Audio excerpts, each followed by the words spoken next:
भक्तों, भगवान गणेश बुद्धि, समृद्धि और संतान के दाता हैं। यदि आपके जीवन में संतान प्राप्ति में बाधा, संतान के स्वास्थ्य या भविष्य को लेकर चिंता या संतान से जुड़ी किसी भी प्रकार की समस्या है, तो आप श्री गणेश जी की आराधना और उनके मंत्रों का जाप अवश्य करें।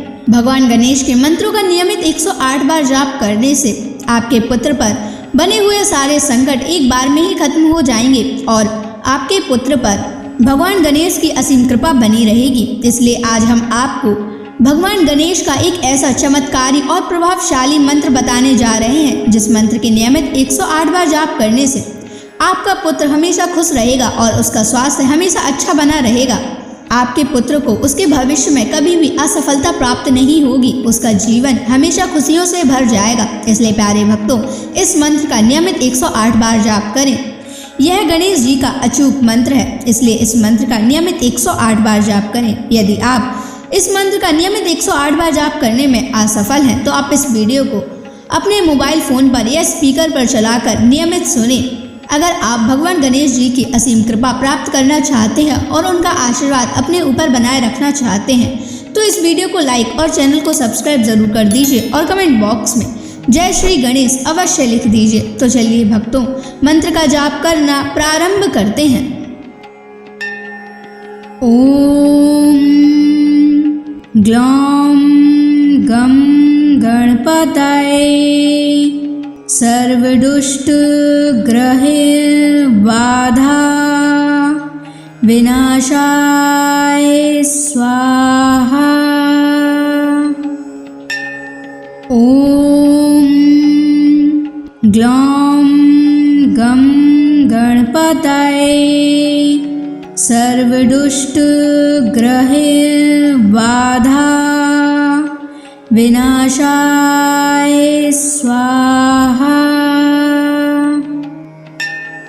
ओम ग्लौम गम गणपतये सर्वदुष्ट ग्रहे बाधा विनाशाय स्वाहा।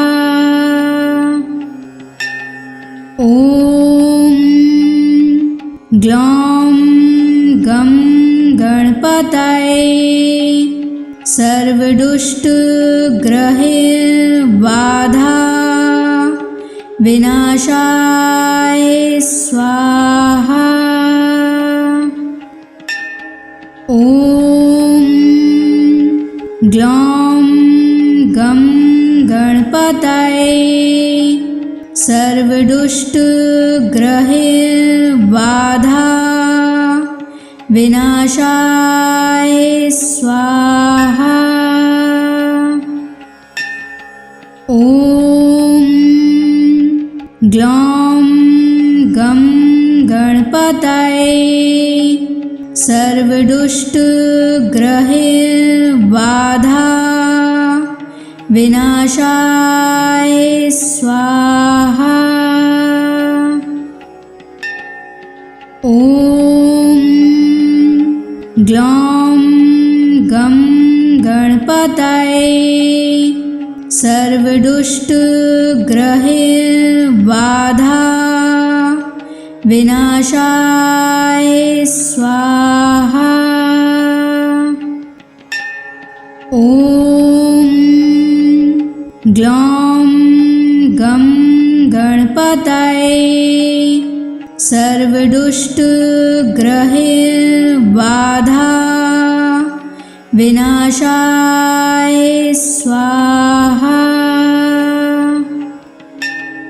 ओम ग्लौम गम गणपतये सर्वदुष्ट ग्रहे बाधा विनाशाय स्वाहा। ओम ग्लौम गम गणपतये सर्वदुष्ट ग्रहे बाधा विनाशाय स्वाहा।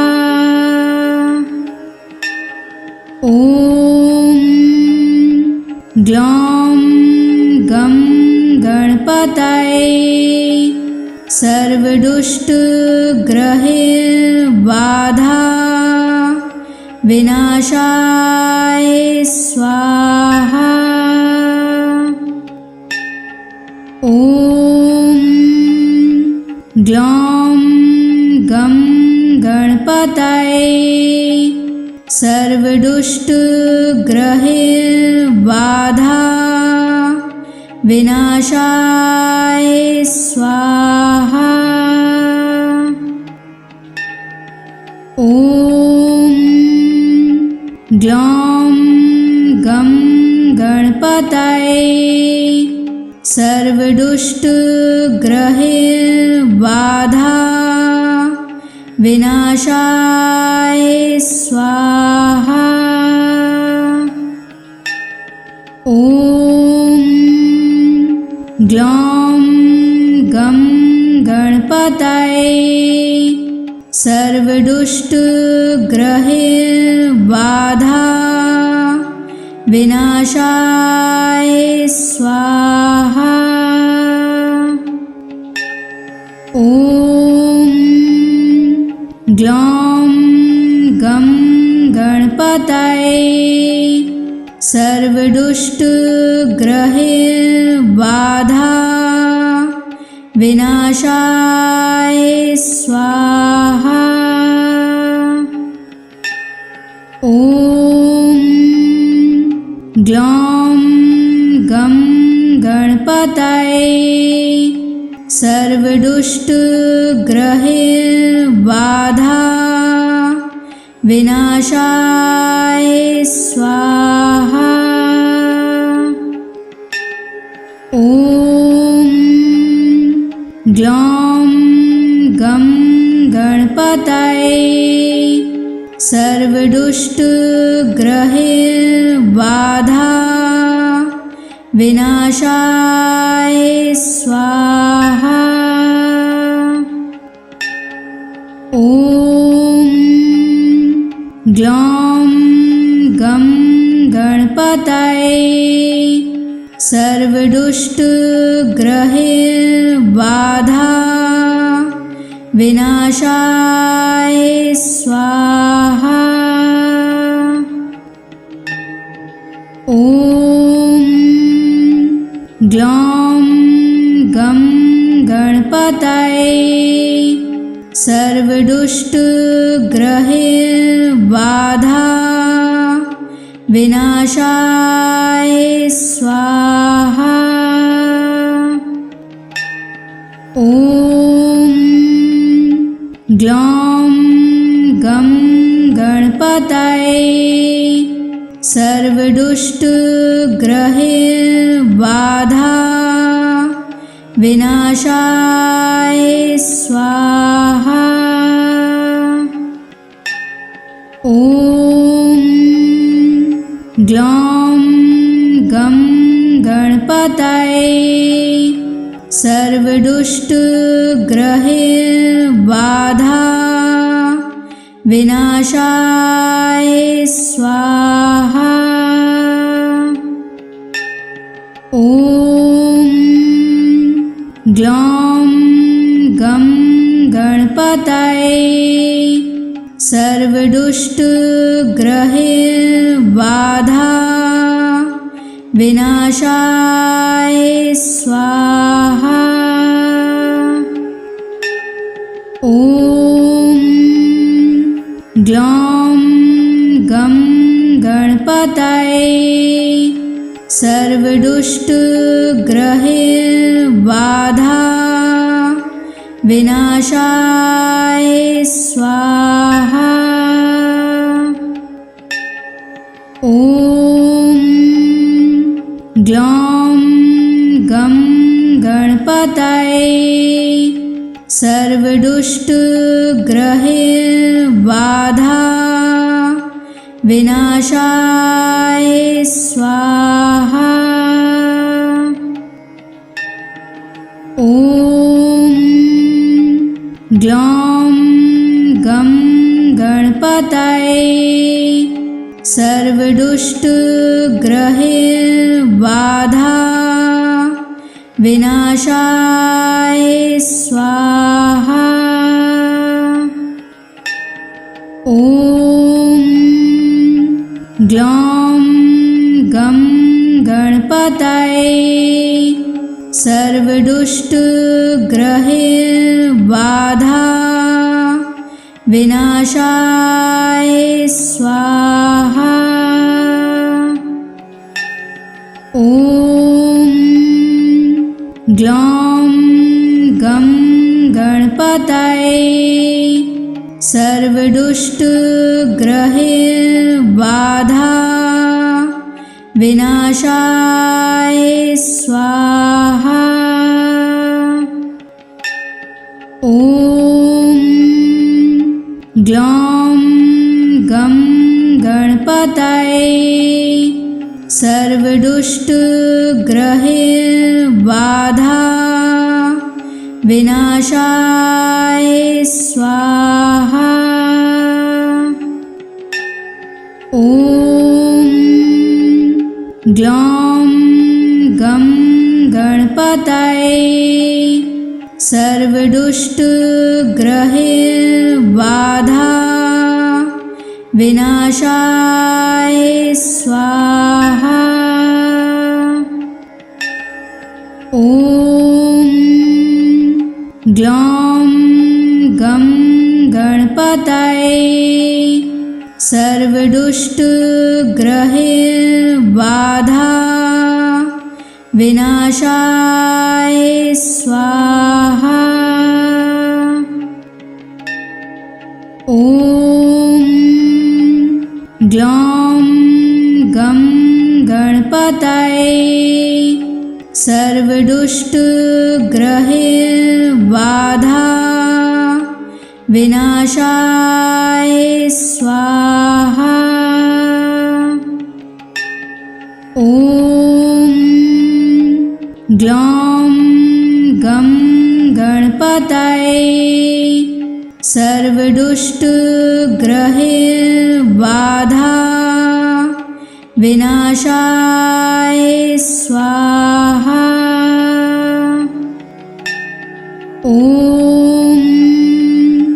ग्लौं गं गणपतये सर्वदुष्टग्रहैर्बाधा विनाशाय स्वाहा। ॐ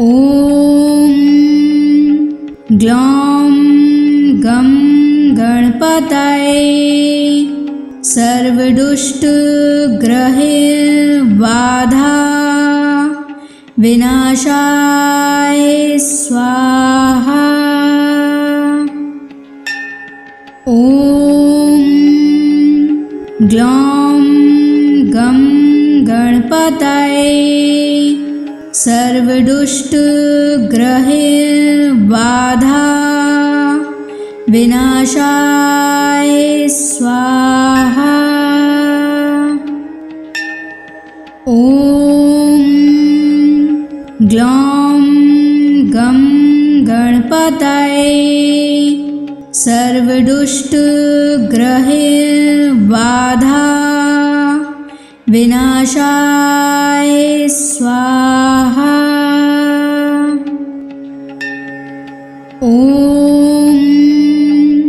ग्लौं गं गणपतये सर्वदुष्टग्रहैर्बाधा विनाशाय स्वाहा। ॐ ग्लौं गं गणपतये सर्वदुष्टग्रहैर्बाधा विनाशाय स्वाहा। ॐ ग्लौं गं गणपतये सर्वदुष्टग्रहैर्बाधा विनाशाय स्वाहा। ॐ ग्लौं गं गणपतये सर्वदुष्टग्रहबाधा विनाशाय स्वाहा। ॐ ग्लौं गं गणपतये सर्वदुष्टग्रहबाधा विनाशाय स्वाहा। ॐ ग्लौं गं गणपतये सर्वदुष्टग्रहबाधा विनाशाय स्वाहा। ॐ ग्लौं गं गणपतये सर्वदुष्टग्रहबाधा विनाशाय स्वाहा। ॐ ग्लौं गं गणपतये सर्वदुष्टग्रहबाधा विनाशाय स्वाहा। ॐ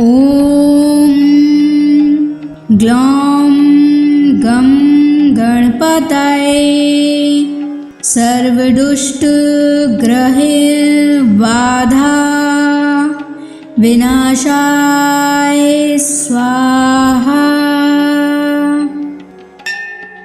ॐ ग्लौं गं गणपतये सर्वदुष्टग्रहबाधा विनाशाय स्वाहा। ॐ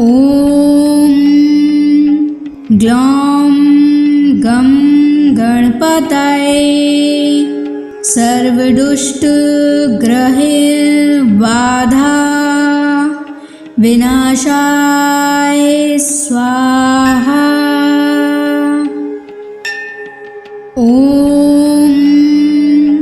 ग्लौं गं गणपतये सर्वदुष्टग्रहबाधा विनाशाय स्वाहा। ॐ ग्लौं गं गणपतये सर्वदुष्टग्रहबाधा विनाशाय स्वाहा। ॐ ग्लौं गं गणपतये सर्वदुष्टग्रहबाधा विनाशाय स्वाहा। ॐ ग्लौं गं गणपतये सर्वदुष्टग्रहबाधा विनाशाय स्वाहा। ॐ ग्लौं गं गणपतये सर्वदुष्टग्रहबाधा विनाशाय स्वाहा। ॐ ग्लौं गं गणपतये सर्वदुष्टग्रहबाधा विनाशाय स्वाहा। ॐ ग्लौं गं गणपतये सर्वदुष्टग्रहबाधा विनाशाय स्वाहा। ॐ ग्लौं गं गणपतये सर्वदुष्टग्रहबाधा विनाशाय स्वाहा। ॐ ग्लौं गं गणपतये सर्वदुष्टग्रहबाधा विनाशाय स्वाहा। ॐ ग्लौं गं गणपतये सर्वदुष्टग्रहबाधा विनाशाय स्वाहा। ॐ ग्लौं गं गणपतये सर्वदुष्टग्रहबाधा विनाशाय स्वाहा। ॐ ग्लौं गं गणपतये सर्वदुष्टग्रहबाधा विनाशाय स्वाहा। ॐ ग्लौं गं गणपतये सर्वदुष्टग्रहबाधा विनाशाय स्वाहा। ॐ ग्लौं गं गणपतये सर्वदुष्टग्रहबाधा विनाशाय स्वाहा। ॐ ग्लौं गं गणपतये सर्वदुष्टग्रहबाधा विनाशाय स्वाहा। ॐ ग्लौं गं गणपतये सर्वदुष्टग्रहबाधा विनाशाय स्वाहा। ॐ ग्लौं गं गणपतये सर्वदुष्टग्रहबाधा विनाशाय स्वाहा। ॐ ग्लौं गं गणपतये सर्वदुष्टग्रहबाधा विनाशाय स्वाहा। ॐ ग्लौं गं गणपतये सर्वदुष्टग्रहबाधा विनाशाय स्वाहा। ॐ ग्लौं गं गणपतये सर्वदुष्टग्रहबाधा विनाशाय स्वाहा। ॐ ग्लौं गं गणपतये सर्व सर्वदुष्टग्रहैर्बाधा विनाशाय स्वाहा। ॐ ग्लौं गं गणपतये सर्वदुष्टग्रहैर्बाधा विनाशाय स्वाहा। ॐ ग्लौं गं गणपतये सर्वदुष्टग्रहैर्बाधा विनाशाय स्वाहा। ॐ ग्लौं गं गणपतये सर्वदुष्टग्रहैर्बाधा विनाशाय स्वाहा। ॐ ग्लौं गं गणपतये सर्वदुष्टग्रहैर्बाधा विनाशाय स्वाहा। ॐ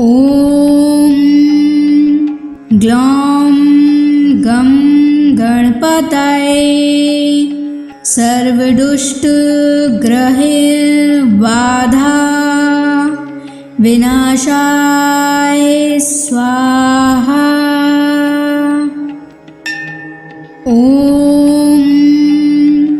ग्लौं गं गणपतये सर्वदुष्टग्रहैर्बाधा विनाशाय स्वाहा। ॐ ग्लौं गं गणपतये सर्वदुष्टग्रहैर्बाधा विनाशाय स्वाहा। ॐ ग्लौं गं गणपतये सर्वदुष्टग्रहैर्बाधा विनाशाय स्वाहा। ॐ ग्लौं गं गणपतये सर्वदुष्टग्रहैर्बाधा विनाशाय स्वाहा। ॐ ग्लौं गं गणपतये सर्वदुष्टग्रहैर्बाधा विनाशाय स्वाहा। ॐ ग्लौं गं गणपतये सर्वदुष्टग्रहैर्बाधा विनाशाय स्वाहा। ॐ ग्लौं गं गणपतये सर्वदुष्टग्रहैर्बाधा विनाशाय स्वाहा। ॐ ग्लौं गं गणपतये सर्वदुष्टग्रहैर्बाधा विनाशाय स्वाहा। ॐ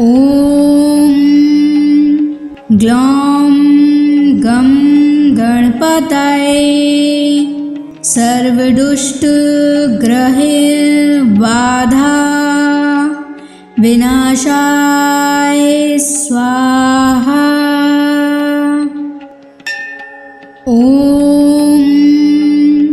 ग्लौं गं गणपतये सर्वदुष्टग्रहबाधा विनाशाय स्वाहा। ॐ ग्लौं गं गणपतये सर्वदुष्टग्रहबाधा विनाशाय स्वाहा। ॐ ग्लौं गं गणपतये सर्वदुष्टग्रहबाधा विनाशाय स्वाहा। ॐ ग्लौं गं गणपतये सर्वदुष्टग्रहबाधा विनाशाय स्वाहा। ॐ ग्लौं गं गणपतये सर्वदुष्टग्रहबाधा विनाशाय स्वाहा। ॐ ग्लौं गं गणपतये सर्वदुष्टग्रहबाधा विनाशाय स्वाहा। ॐ ग्लौं गं गणपतये सर्वदुष्टग्रहबाधा विनाशाय स्वाहा। ॐ ग्लौं गं गणपतये सर्वदुष्टग्रहबाधा विनाशाय स्वाहा। ॐ ग्लौं गं गणपतये सर्वदुष्टग्रहबाधा विनाशाय स्वाहा। ॐ ग्लौं गं गणपतये सर्वदुष्टग्रहबाधा विनाशाय स्वाहा। ॐ ग्लौं गं गणपतये सर्वदुष्टग्रहबाधा विनाशाय स्वाहा। ॐ ग्लौं गं गणपतये सर्वदुष्टग्रहबाधा विनाशाय स्वाहा। ॐ ग्लौं गं गणपतये सर्वदुष्टग्रहबाधा विनाशाय स्वाहा। ॐ ग्लौं गं गणपतये सर्वदुष्टग्रहबाधा विनाशाय स्वाहा। ॐ ग्लौं गं गणपतये सर्वदुष्टग्रहैर्बाधा विनाशाय स्वाहा। ॐ ग्लौं गं गणपतये सर्वदुष्टग्रहैर्बाधा विनाशाय स्वाहा। ॐ ग्लौं गं गणपतये सर्वदुष्टग्रहैर्बाधा विनाशाय स्वाहा। ॐ ग्लौं गं गणपतये सर्वदुष्टग्रहैर्बाधा विनाशाय स्वाहा। ॐ ग्लौं गं गणपतये सर्वदुष्टग्रहैर्बाधा विनाशाय स्वाहा। ॐ ग्लौं गं गणपतये सर्वदुष्टग्रहैर्बाधा विनाशाय स्वाहा। ॐ ग्लौं गं गणपतये सर्वदुष्टग्रहैर्बाधा विनाशाय स्वाहा। ॐ ग्लौं गं गणपतये सर्वदुष्टग्रहैर्बाधा विनाशाय स्वाहा। ॐ ग्लौं गं गणपतये सर्वदुष्टग्रहैर्बाधा विनाशाय स्वाहा। ॐ ग्लौं गं गणपतये सर्वदुष्टग्रहैर्बाधा विनाशाय स्वाहा। ॐ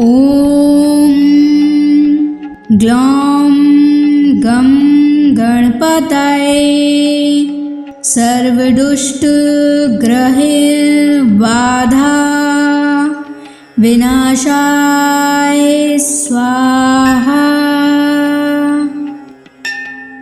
ॐ ग्लौं गं गणपतये सर्वदुष्टग्रहैर्बाधा विनाशाय स्वाहा। ॐ ग्लौं गं गणपतये सर्वदुष्टग्रहैर्बाधा विनाशाय स्वाहा। ॐ ग्लौं गं गणपतये सर्वदुष्टग्रहैर्बाधा विनाशाय स्वाहा। ॐ ग्लौं गं गणपतये सर्वदुष्टग्रहैर्बाधा विनाशाय स्वाहा।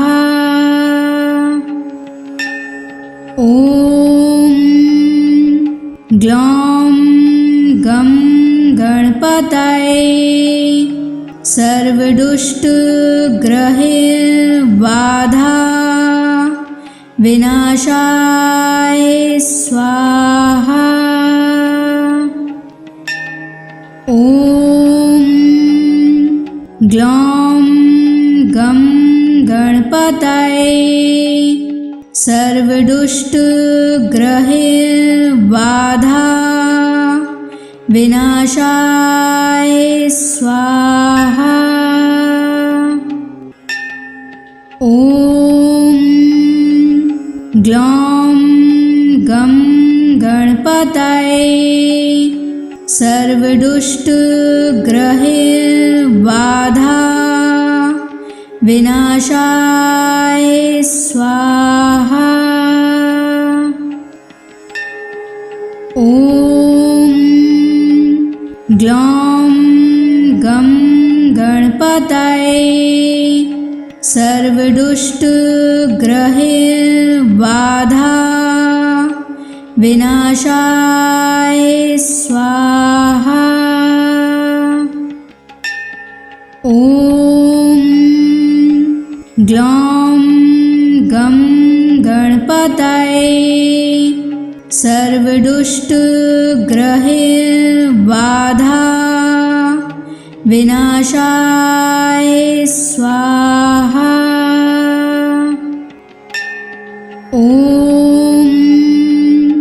ग्लौं गं गणपतये सर्वदुष्टग्रहबाधा विनाशाय स्वाहा।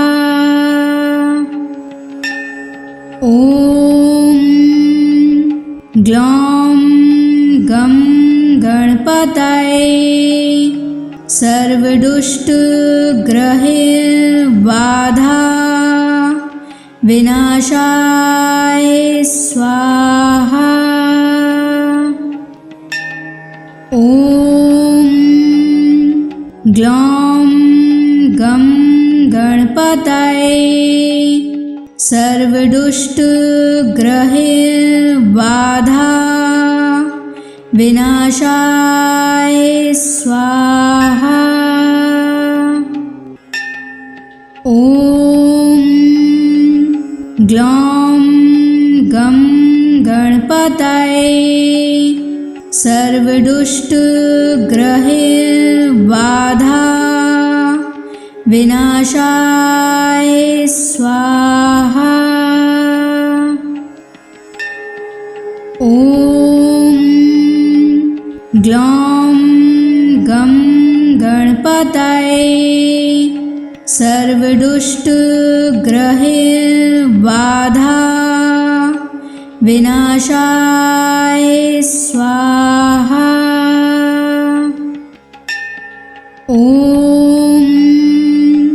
ग्लौं गं गणपतये सर्वदुष्टग्रहबाधा विनाशाय स्वाहा। ॐ ग्लौं गं गणपतये सर्वदुष्टग्रहबाधा विनाशाय स्वाहा। ॐ ग्लौं गं गणपतये सर्वदुष्टग्रहबाधा विनाशाय स्वाहा। ॐ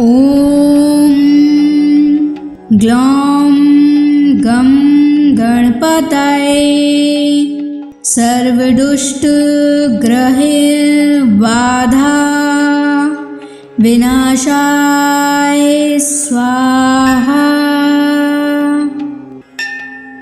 ॐ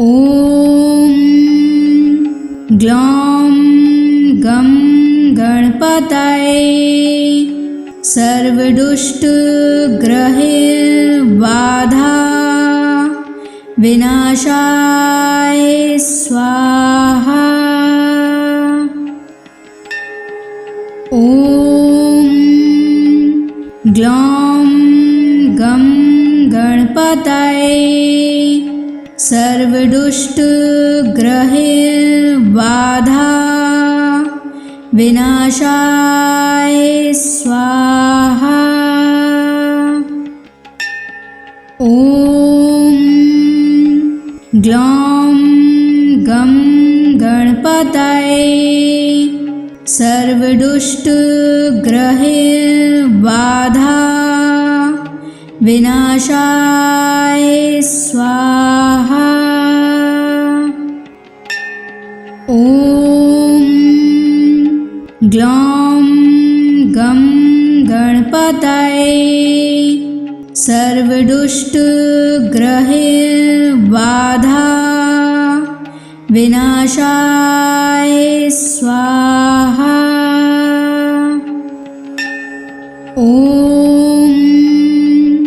ग्लौं गं गणपतये सर्वदुष्टग्रहैर्बाधा विनाशाय स्वाहा। ॐ ग्लौं गं गणपतये सर्वदुष्टग्रहैर्बाधा विनाशाय स्वाहा। ॐ ग्लौं गं गणपतये सर्वदुष्टग्रहैर्बाधा विनाशाय स्वाहा। ॐ ग्लौं गं गणपतये सर्वदुष्टग्रहैर्बाधा विनाशाय स्वाहा। ॐ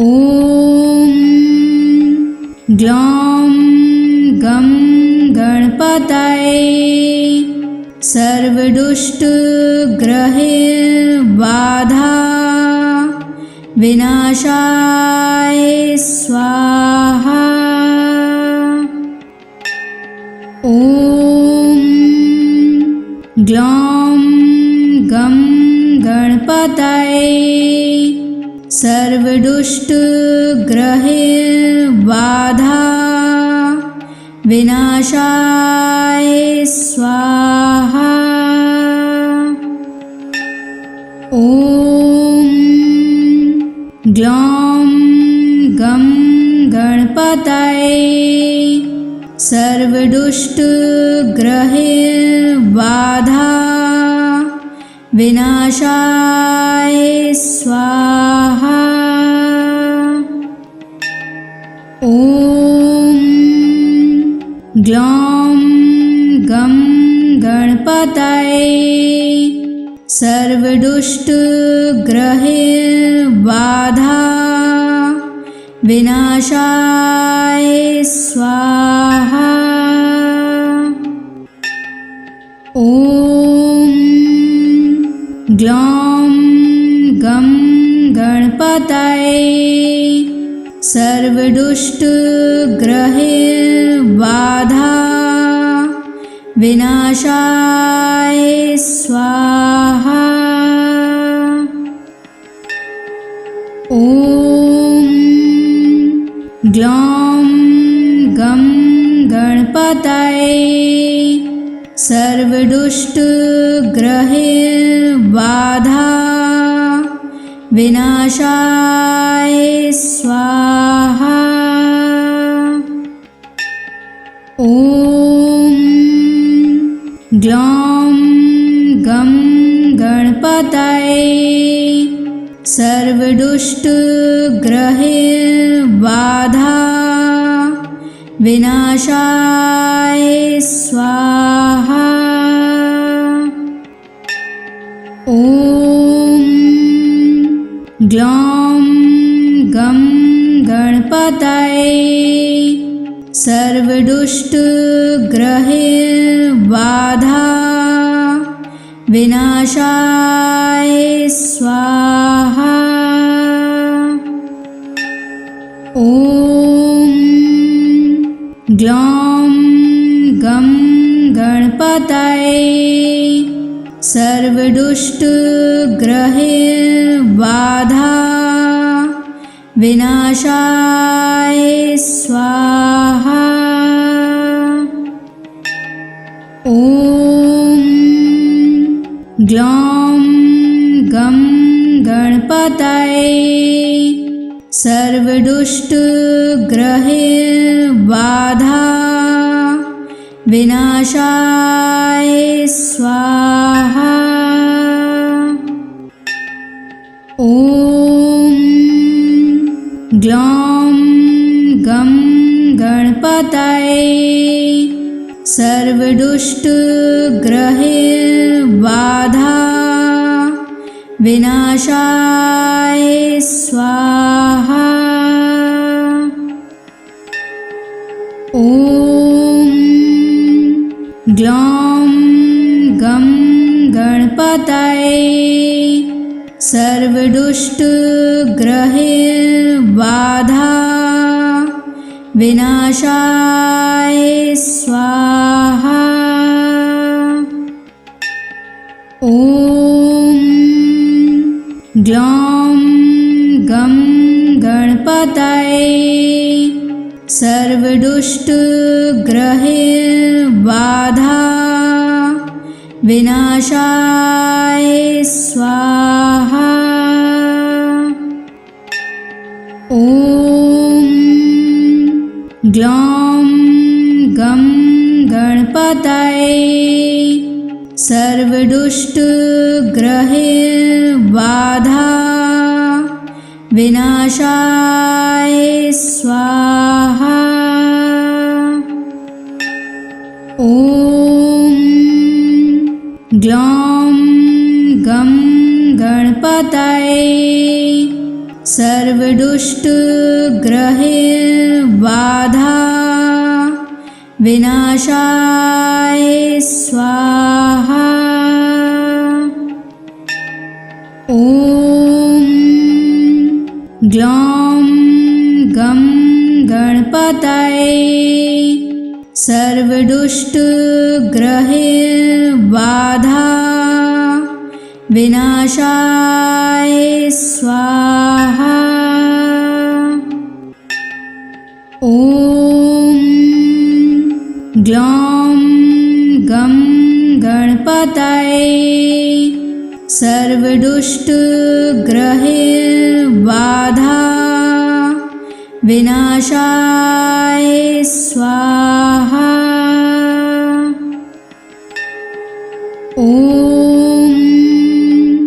ग्लौं गं गणपतये सर्वदुष्टग्रहबाधा विनाशाय स्वाहा। ॐ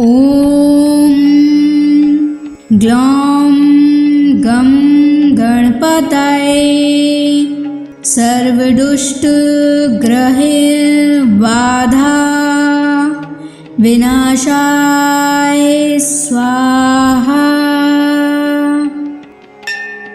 ॐ ग्लौं गं गणपतये सर्वदुष्टग्रहबाधा विनाशाय स्वाहा। ॐ ग्लौं गं गणपतये सर्वदुष्टग्रहबाधा विनाशाय स्वाहा। ॐ ग्लौं गं गणपतये सर्वदुष्टग्रहबाधा विनाशाय स्वाहा। ॐ ग्लौं गं गणपतये सर्वदुष्टग्रहबाधा विनाशाय स्वाहा। ॐ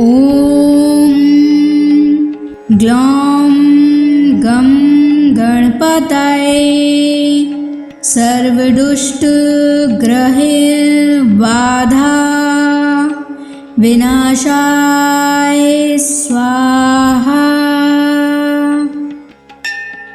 ॐ ग्लौं गं गणपतये सर्वदुष्टग्रहबाधा विनाशाय स्वाहा। ॐ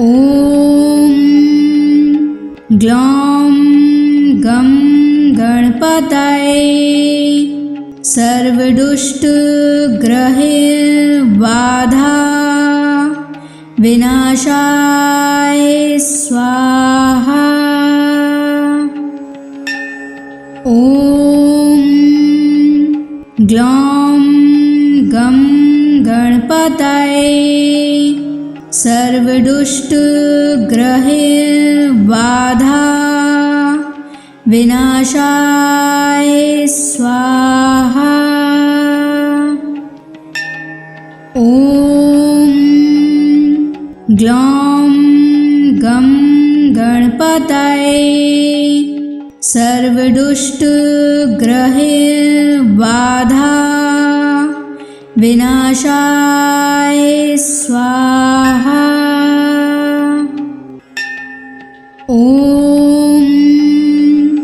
ग्लौं गं गणपतये सर्वदुष्टग्रहबाधा विनाशाय स्वाहा।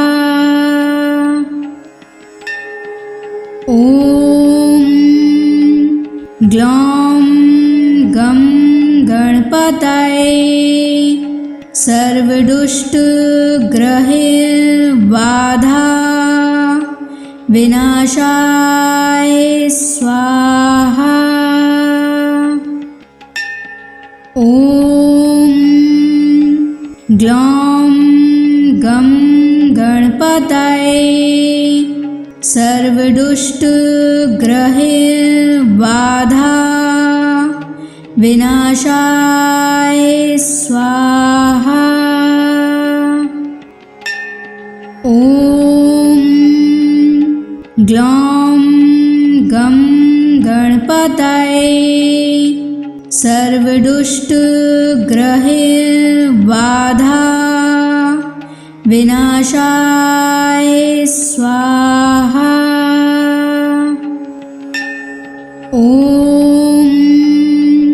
ग्लौं गं गणपतये सर्वदुष्टग्रहबाधा विनाशाय स्वाहा। ॐ ग्लौं गं गणपतये सर्वदुष्टग्रहबाधा विनाशाय स्वाहा। ॐ ग्लौं गं गणपतये सर्वदुष्टग्रहबाधा विनाशाय स्वाहा। ॐ ग्लौं गं गणपतये सर्वदुष्टग्रहबाधा बाधा विनाशाय स्वाहा। ॐ ग्लौं गं गणपतये सर्वदुष्टग्रहबाधा विनाशाय स्वाहा। ॐ ग्लौं गं गणपतये सर्वदुष्टग्रहबाधा विनाशाय स्वाहा। ॐ ग्लौं गं गणपतये सर्वदुष्टग्रहबाधा विनाशाय स्वाहा। ॐ ग्लौं गं गणपतये सर्वदुष्टग्रहबाधा विनाशाय स्वाहा। ॐ